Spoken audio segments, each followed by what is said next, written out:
기술 안녕하세요 기인 여러분, 기술인간 하박국입니다. 여러분은 이어폰이나 헤드폰을 고를 때 뭘 가장 먼저 보나요? 음질, 편의성, 디자인? 저는 이 기능을 알게 된 후로 일단 이게 있는지부터 체크하고 있어요. 바로 노이즈 캔슬링 기능입니다. 노이즈 캔슬링의 원리는 누라폰 리뷰에서 설명을 드린 적이 있는데요, 이게 리뷰를 살피다 보니까 기능을 오해하는 분들이 많더라고요. 이번에 다시 한번 쉽게 설명드리겠습니다. 노이즈 캔슬링은 여러분이 들리는 소리를 캔슬링, 즉 상쇄하는 기능이에요. 노이즈 캔슬링 이어폰이나 헤드폰은 모두 헤드 바깥 부분에 마이크가 달려 있어요. 여기를 통해서 외부 소리를 듣고 계산을 해 역위상의 파동을 쏴 소음을 안 들리게 하는 기능이 바로 노이즈 캔슬링입니다. 그러니까 1이라는 소리가 들리면은 마이너스 1이라는 소리를 더해서 0을 만드는 기술인 거죠. 근데 의외로 많은 분이 노이즈 캔슬링 제품을 쓰고 기대했던 것보다 실망했다고 말씀하세요. 옆 사람이 떠드는 게 들린다, 개 짖는 소리가 들린다, 이런 이유인데요, 이 노이즈 캔슬링은 현재로서는 규칙적인 파형의 소리만 상쇄할 수 있어요. 그러니까 예를 들면은 지하철, 자동차, 비행기 같은 엔진이 있는 이동수단에서 나는 일정한 소음이라든지, 또는 사람이 많은 카페에 가면은 이 사람들의 목소리가 하나하나 들리는 게 아니라 다 합쳐서 웅성웅성 거리는 소리 들리잖아요. 그런 소리를 상쇄해 쾌적하게 들을 수 있는 게 바로 노이즈 캔슬링 기능입니다. 도시는 정말 온갖 소음으로 가득 차 있어요. 여기서 이어폰을 통해 음악을 들으면 외부 소리를 막기 위해 볼륨을 높이게 됩니다. 근데 이를 어쩌죠? 귀는 소모품이에요. 쓰면 쓸수록 닳아요. 큰 자극을 줄수록 청력은 떨어지게 됩니다. 거기에 지속적으로 소음에 노출되면 난청이나 불안 증세가 찾아올 수도 있고요. 원래 노이즈 캔슬링은 전투기 조종사들을 위해 발명된 기술이에요. 전투기 소음 때문에 많은 조종사들이 수면장애와 불안 증세를 겪었거든요. 근데 아직 요즘 대세인 트루 와이어리스 또는 코드리스 이어폰 중에서는 노이즈 캔슬링이 적용된 제품이 거의 없어요. 아무래도 이 작은 사이즈에 노이즈 캔슬링 기능을 넣는 게 쉽지 않아서일 텐데요. 그러다 2017년 소니에서 WF-1000X라는 제품을 출시합니다. 많은 이가 환호를 했지만 이 무지막지한 끊김 현상 때문에 소니의 흑역사로 자리를 잡게 되고요. 그리고 2019년 갑자기 마크2를 띄워놓고 1000X 마크3가 출시됐는데요. 과연 이 제품은 어떨까요? 우선 언박싱부터 해볼게요. 소니 WF-1000X 마크3 박스 전면입니다. 제품의 디자인과 구글 어시스턴트 지원, 충전기 분리 시 6시간, 충전기 포함 18시간, 합쳐서 총 24시간 휴대 가능, 블루투스 5.0, 트루 와이어리스, 노이즈 캔슬링 스티커가 붙어 있습니다. 후면에는 제품에 관한 설명이 적혀 있는데요, HD 음질의 통합 품질, 10분 충전으로 최대 90분 사용 가능한 퀵차지 기능, 앞면에 적힌 최대 사용 기간, 노이즈 캔슬링을 오프하면 더 오래 사용할 수 있다고 하네요. 그 외에는 헤드폰 커넥터를 다운로드 받을 수 있는 QR코드가 있고요. 자, 그럼 이제 제품을 뜯어볼까요? 측면에서 박스가 열리고요, 열면 페어링 가이드가 보입니다. 가이드를 열면 충전 케이스와 이어폰 한 쌍이 보이는데요, 케이스와 이어폰 모두 명품백에서 꺼내야 할 것 같은 고급스러운 재질과 디자인이에요. 이어폰은 꼭 아이보 다리처럼 생겼는데요, 이게 아무래도 헤드가 큰 편인데 착용했을 때 크게 티가 나진 않더라고요. 충전 케이스는 잡는 부위는 미끄럽지 않은 고무 또는 실리콘 재질인 것 같고요, 뚜껑은 플라스틱입니다. 확실히 크기가 크다 보니까 한 손으로 뚜껑을 열고 닫는 게 편하진 않더라고요. 아래에는 USB-C 충전 단자가 있고요, 아무래도 많은 분들이 충전 케이스 크기가 어느 정도인지 궁금해 하실 것 같아요. 제 손바닥에 올려놓으면 이 정도 크기고요, 에어팟 케이스와 비교하면 이 정도 크기 차이가 납니다. 좀 크죠? 배터리 케이스에 이어폰을 넣으면 바깥쪽 LED와 안쪽 이어폰 LED 모두 충전 상태를 확인할 수 있어요. 이거 굉장히 편하네요. 자, 이제 박스를 하나 더 열면, 와, 이어팁이 굉장히 많이 있네요. 실리콘 이어팁과 메모리 폼 팁이 각 3쌍씩 들어있습니다. 원래 이어폰에 달려있는 이어팁을 포함하면 총 7쌍의 이어팁이 들어있는 셈이죠. 그 아래에는 USB-C 충전 케이블, 옆에는 다양한 언어로 제작된 매뉴얼이 있습니다. 여기서 퀵스타트 가이드가 마치 이케아 조립 매뉴얼처럼 직관적으로 잘 만들어졌거든요.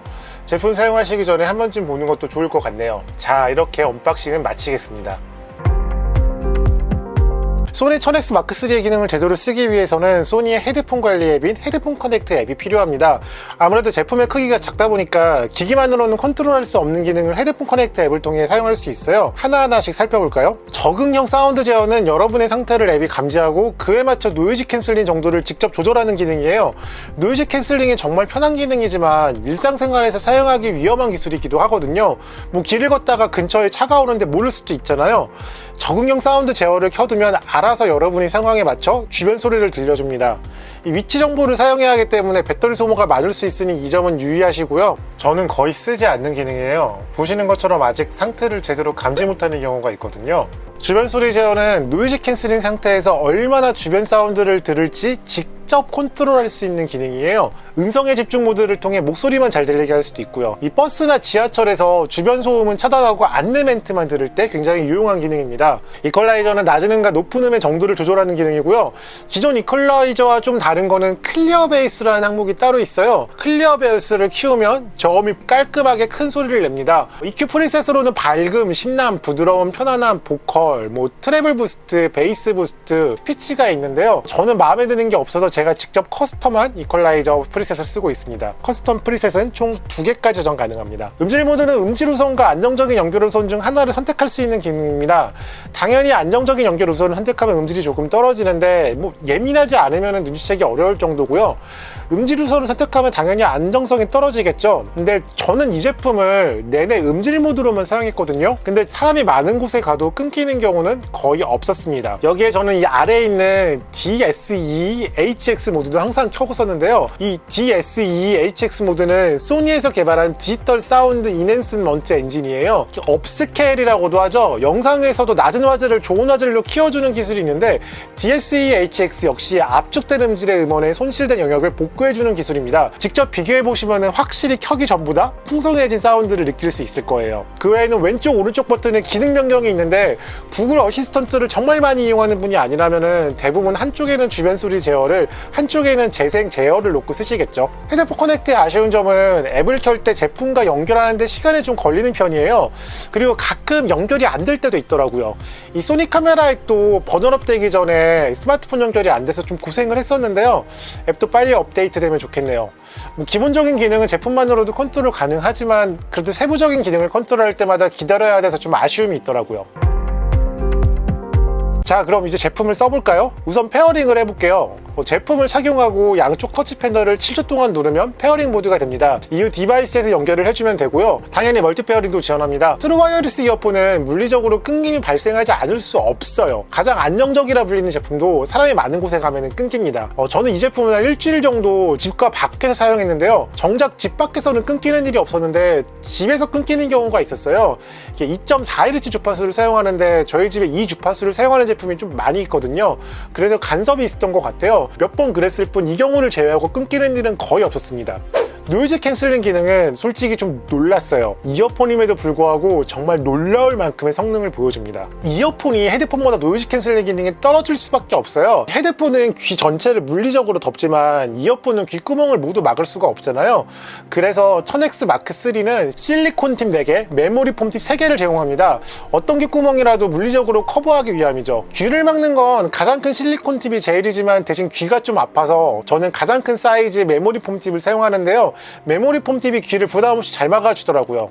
소니 오디오 제품에서 음질을 의심하는 분은 없겠죠. 대신 노이즈 캔슬링 제품의 경우 상대적으로 일반 오디오 제품보다는 음질 손실이 있을 수밖에 없는데요. 1000X 마크 3에서는 노이즈 캔슬링 제품이라는 생각이 전혀 들지 않을 만큼 음질이 좋아요. 클리어 베이스 덕분에 저음도 자연스럽게 부스트가 되고요. 해상도와 공간감도 모두 좋습니다. 다만 자신의 귀에 맞는 소리를 찾기 위한 노력은 좀 해야 돼요. 이게 인이어 방식이라서 어떤 이어 팁을 끼느냐에 따라서 저음의 울림이 달라지거든요. 그리고 헤드폰 커넥트에 EQ 프리셋이 있는데 이건 사람마다 다르겠지만 저는 마음에 드는 프리셋을 찾지 못하겠더라고요. 여러분도 직접 EQ를 커스텀하면서 자기에게 맞는 소리를 찾아보세요. 인이어 제품이기 때문에 사람 귀마다 착용감이 다를 수밖에 없어요.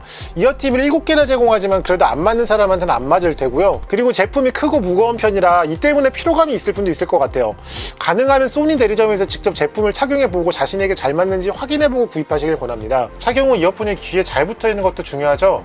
보시다시피 격렬하게 고개를 흔들어도 이어폰이 빠지는 경우는 없었습니다. 조작은 편해요. 버튼이 아니라 터치 방식이라 조작할 때 귀에 부담이 되지도 않고요. 딱 정해진 영역만 터치가 돼서 오작동 될 일도 없고요. 그리고 헤드폰 쓸 때로 느꼈던 건데 이게 정말 편했어요. 주변 소리 제어를 설정한 터치 패널을 길게 누르면 이어폰을 벗지 않아도 주변 소리를 들을 수 있습니다. 제품을 착용한 채로 매장에서 계산하거나 할 때 정말 편해요. 그리고 재생 제어 버튼을 길게 누르면 CD를 호출할 수 있고요. 딜레이 없는 트루 와이어리스 이어폰은 없어요. 그러니까 문제는 어느 정도인가겠죠. 뭐 이 제품의 딜레이 정도를 굳이 표현하자면은 예민한 분이라면은 유튜브에서 영상을 볼 때 조금 싱크가 어긋나는 게 느껴지는 정도? 웬만한 분들은 특별히 문제를 느끼기 어려울 정도인데요. 근데 이걸 즐기는 마니아 분들이 계시죠. 바로 리듬 게임. 이게 트루 와이어리스 제품이다 보니까 아무래도 리듬 게임을 즐기기에는 조금 어려울 정도의 딜레이가 있습니다. 뭐 주변 사람들과 통화를 하면 물어봤는데 대부분 별로 이질감이 느껴지지 않는다는 평을 들려줬어요. 뭐 제가 직접 폰 2개로 테스트 해봤는데 직접 보시죠. 소니 WF-1000X 마크3의 통합 품질 테스트를 하고 있습니다. 일본 제품 불매운동이 한창인데 꼭 일본 제품을 소개하겠느냐 비판하실 분도 있을 것 같아요. 근데 불매운동도 중요하지만 여러분의 귀 건강도 정말 중요하거든요. 저는 어릴 때부터 음악을 좋아해서 정말 음악을 계속 크게 많이 듣다가 청력이 정말 많이 손상됐어요. 이게 청력이 손상되면 당연히 소리가 잘 안 들리겠죠. 소리가 잘 안 들리면 당연히 소리를 크게 듣게 돼요. 악순환의 반복인 거죠. 그래서 노이즈 캔슬링 제품을 알게 된 후로는 가능하면 노이즈 캔슬링을 지원하는 제품만 구입을 했거든요. 근데 정작 요즘 같은 여름에는 자주 사용하는 트루 와이어리스 이어폰 중에는 제대로 된 노이즈 캔슬링 제품이 없었어요. 제가 소니 1000X 마크3의 출시를 반긴 이유입니다. 평소 외부에서 다른 제품으로 음악을 들을 때는 이 정도 볼륨으로 들어야 해요. 하지만 이 제품으로 들으면 거의 절반 볼륨으로 들어도 충분해요. 이런 제품이 제가 어릴 때 나왔다면 지금보다 어린 귀를 갖고 있었을 텐데 부디 여러분은 여러분의 귀를 소중하게 다뤄주세요. 지금까지 기술인간 하박국이었습니다. 영상이 좋았다면 구독, 좋아요, 댓글, 알람 부탁드립니다. 모두 기술기술한 하루 되세요.